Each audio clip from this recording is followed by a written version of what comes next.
வணக்கம் நண்பர்களே. சமீபத்தில் இந்த சகுன பல நிர்ணயம் என்கிற நூலை தற்செயலாக படிக்க நேர்ந்தது. மனிதர்கள் எதையோ சகுனங்களாக பார்க்கின்ற இக்காலத்தில் நாய் செய்கின்ற பலவித செய்கைகளை கொண்டும் சகுனங்கள் சொல்லப்பட்டிருக்கின்றன என்பதை தெரிந்து கொண்டேன்.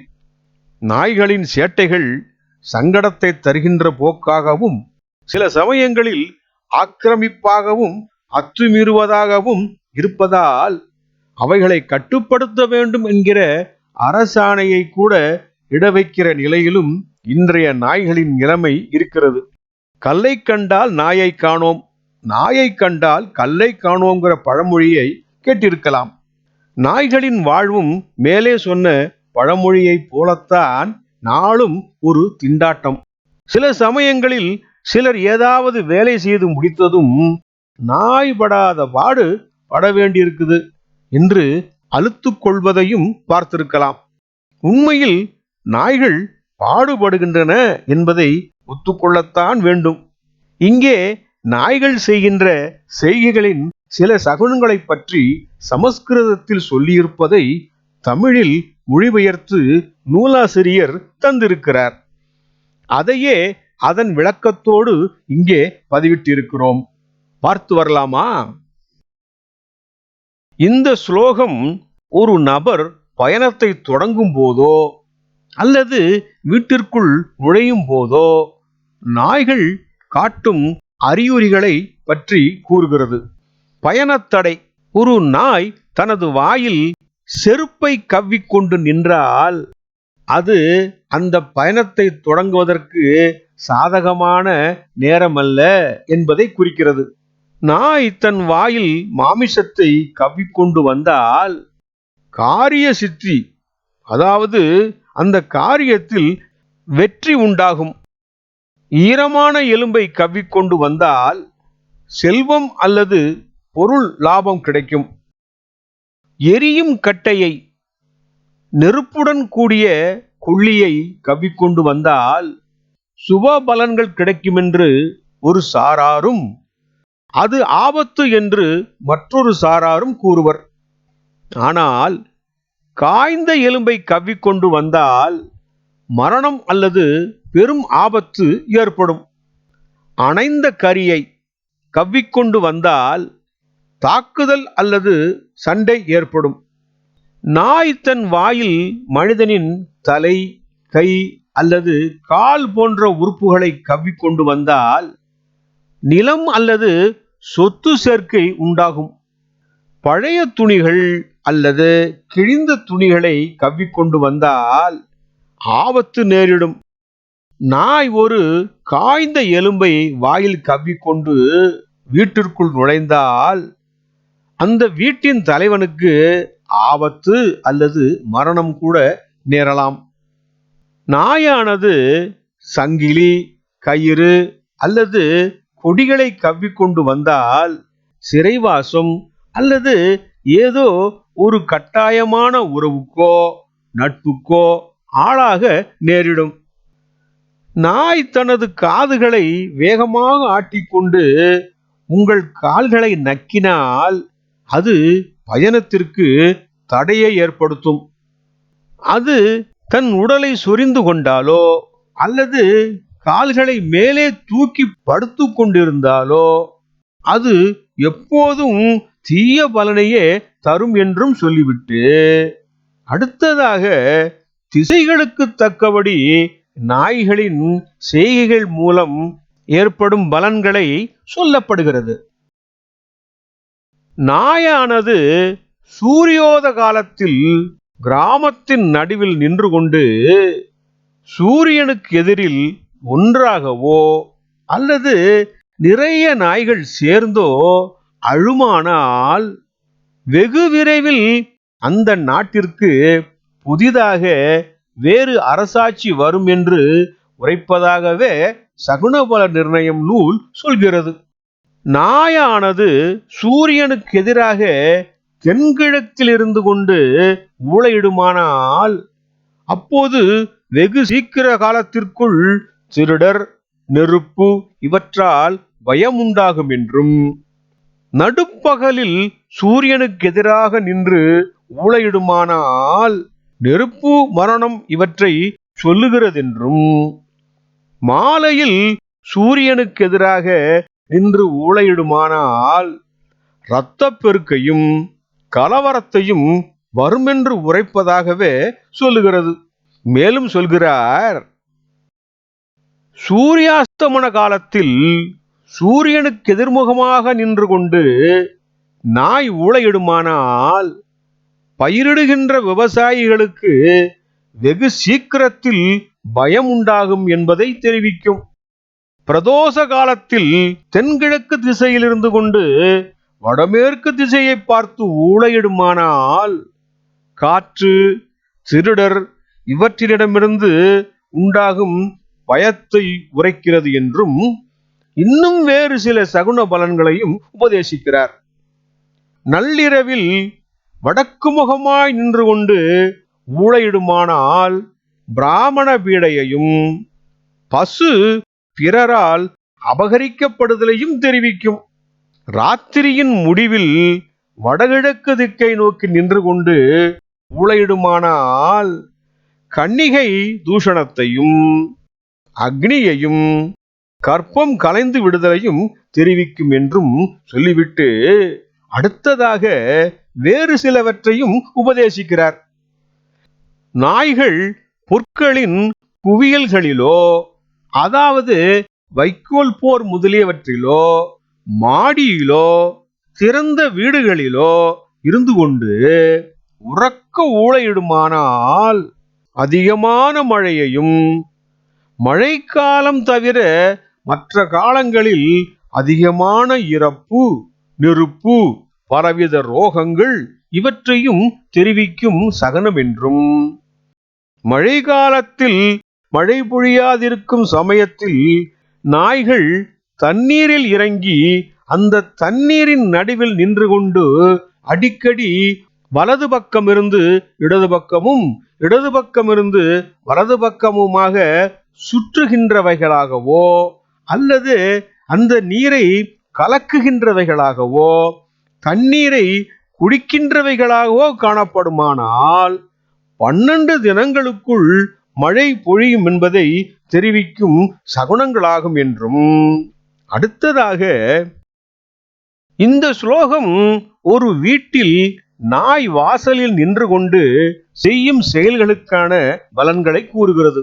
ஒரு நாய் தனது தலையை வீட்டின் வாசலுக்குள் வைத்து உடலை வெளியே வைத்தபடி வீட்டின் தலைவியை பார்த்து அழுதால் அல்லது ஊளையிட்டால் அந்த வீட்டில் உள்ளவர்களுக்கு நோய் அல்லது உடல்நலக் குறைவு ஏற்படும் என்று கருதப்படுகிறது.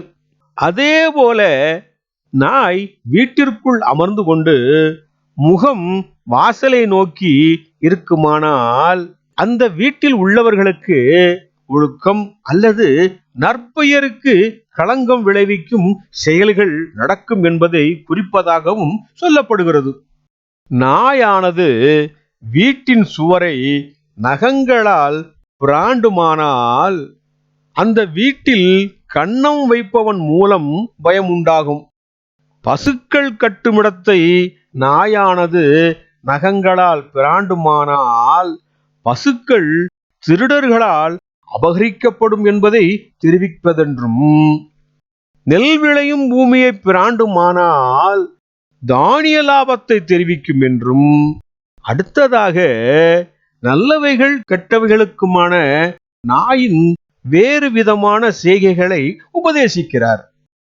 நாயானது எந்த வீட்டில் ஒரு கண்ணில் கண்ணீருடனும் யாருமே கண்டு வருத்தப்படுகின்ற பார்வையை கொண்டதாகவும் இருந்து இயற்கையில் எடுத்துக்கொள்ளும் அளவுக்கு குறைவான உணவை உட்கொள்கின்றதோ அந்த வீட்டிற்கு துக்கத்தின் வரவை தெரிவிப்பதாகும்.